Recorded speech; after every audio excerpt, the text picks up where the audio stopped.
Hey everyone, today we're going to make a deliciously moist strawberry cake, and this strawberry cake doesn't even need strawberries to make it. And I know that probably sounds weird, but I have tried all different kinds of strawberry cakes with real strawberries and some with those dehydrated, sort of freeze-dried strawberries. It just didn't give me enough strawberry flavor, so I tried it this way and I really, really like it. I hope that you do too. All right, so the first thing you're going to do is grease and flour 2 8-inch round cake pans.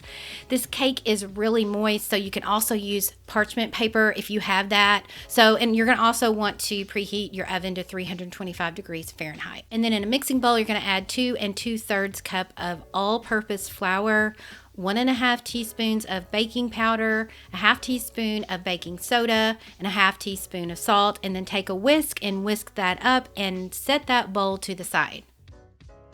All right, in another bowl, you're going to add 2 tablespoons of vegetable oil and then 1 cup of strawberry yogurt, and make sure that is room temperature. If your ingredients are cold, it's going to kind of clump up everything. So you want to make sure that they're kind of room temperature or close to that.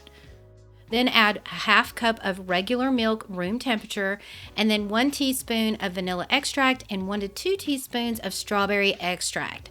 Now this is optional, but it actually does give quite a good amount of flavor, strawberry flavor, and I use Loran, but you can use any kind that you prefer. And then 2/3 cup of strawberry jam, and I use the jam instead of like preserves, because preserves to me have these clumps of strawberries in them, and jam really doesn't. It seems to mix up a bit better than the preserves do. And this really gives a good amount of strawberry flavor as well. So then I'm adding in some gel food coloring. Preferably it would be pink gel food coloring. I didn't have any pink, so I used red, which kind of made it kind of a coral color, which was not ideal, but you know, whatever. All right, then you're going to add 1 cup of unsalted butter, room temperature, and 1 2/3 cup of granulated sugar to a large mixing bowl. And then you don't have to use a stand mixer. You can use a hand mixer for this. It works out just the same. But you want to mix the butter and the sugar together, and you want to mix it on medium-high for a couple of minutes. You need a lot of air incorporated in it, and you need it to be light and fluffy. So once that's done, you can just take your spatula or a spoon and then scrape down the sides of the bowl and the bottom, and then just mix again, make sure it's all mixed well. Then you're going to add 3 large eggs, 1 at a time, and you're going to mix only on medium for about 20 seconds after each egg. So the eggs, make sure that they're room temperature, because if you add cold eggs into that room temperature butter, it's going to really clump up on you. All right, so just keep going with the eggs until they're all incorporated. And then you're going to alternately add in the dry ingredients and the liquid ingredients. So you're going to start with the dry, so add about 1/3 of the dry and just mix on medium until everything is incorporated. You don't want to mix too long here. Be very careful to only mix until you stop seeing the flour.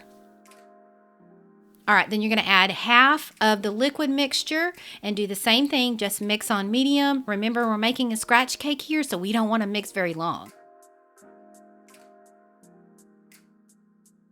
So just mix it until it's incorporated. We're going to add another 1/3 of the dry mixture. Just kind of eyeball it. You don't have to measure here. And then mix on medium just until everything is combined. And then always scrape down the sides of the bowl when you see that you need that. And then I'm pouring in the other 1/2 of the liquid mixture, and then just mix that in until it's combined. And then the last part of the dry mixture, and you mix that until you don't see any loose flour. And then I'm going to add in a little bit more food coloring here just to give it a little bit more color. Ideally, this would be mixed in with the liquid ingredients so you're not accidentally over mixing the batter, but you know, it looked like I needed a little bit more color in this cake, so I went ahead and added it. But you can always just mix it with a spoon at the end, so you're making sure not to mix it too much. And then just add it to your 2 pans, and we're going to bake this at 325 degrees Fahrenheit for 55 to 65 minutes, and ovens will vary. So once it's baked, you're going to set it on a cooling rack in the pan for about 15 minutes or so, and then turn it out of the pan and let it sit directly onto the cooling rack until it cools completely. You can see here that my cake still wanted to stick even though I greased and floured. So really for this cake, I would think that parchment paper is probably ideal since it's so moist. And I also think partly because of the jam, it just kind of makes it want to stick. All right, so we're going to make the frosting while it cools, and we're going to add 1.5 cups of unsalted butter to a large mixing bowl, and then make sure it's room temperature. Also, 1 8-ounce package of cream cheese. That needs to be room temperature as well. And if you don't want to make the cream cheese frosting, just replace the cream cheese with regular butter. It works too.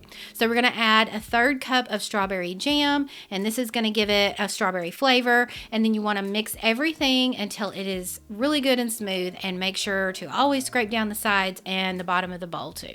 And then I added in 1 teaspoon of vanilla extract and a 1/2 teaspoon of that strawberry extract to just give it a little bit of a strawberry kick. And you want to add a pinch of salt because that's going to cut the sweetness a little bit. And next you're going to add 6 cups of confectioner's sugar. And you can add this in steps, like 2 or 3 different parts if you want to. I just don't add it all in at once because then it just goes flying everywhere. And you should not need any milk for this if you're using the cream cheese, because that's kind of a softer frosting. But if you're using all butter, you might need a tablespoon or 2 of milk to get the correct consistency. But once you add your confectioner sugar, you're gonna notice if you need to add any milk or not. And here you see that I'm adding in some more gel food coloring because I really wanted it to be a little bit more pink in color. And once you get it to the consistency that you like, just make sure that your cakes have completely cooled down and they are not warm anymore, and then you can assemble your cake. So to assemble, you're just going to add 1 layer to the cake plate and then add some of the frosting to be the filling, and then you're going to add the second layer of cake on top, and you're going to cover everything with the frosting. And because I used the cream cheese version of the frosting here, I'm going to just sort of do a little bit of a crumb coat, because cream cheese frosting is a little bit of a softer frosting, so sometimes you kind of have to ice your cakes in stages with it. So I just did a little crumb coat, and I popped it in the fridge for about 15 or 20 minutes to firm up, and then I added the second coat. So you may or may not want to even do that if you're using the all butter version of this. It's just totally up to you however you want to decorate. But I'm just kind of decorating it in sort of the rustic style because I just really like the look of those sort of homemade cakes. And be sure, especially if you're using the cream cheese version of this icing, to keep this in the fridge. I would keep it in the fridge either way because it has strawberry jam in it, but it's probably safest to keep it wrapped really well or covered in the fridge. You can eat this cold, room temperature, or even warm up a slice. If you are a purist and you only want to make strawberry cakes with real strawberries in it, then this is probably not for you. But if you want to try something new to get a full strawberry flavor in your strawberry cakes but still have a scratch strawberry cake, then try this one and see what you think. And as always, I will put the link to the recipe in the description. There's always going to be a metric button whenever you get to that post, and you can change it to weight measurements if you need that. And if you try this one, please let me know what you think about it. I hope you love it as much as I loved it. Happy baking, and I will see you in the next video. Bye.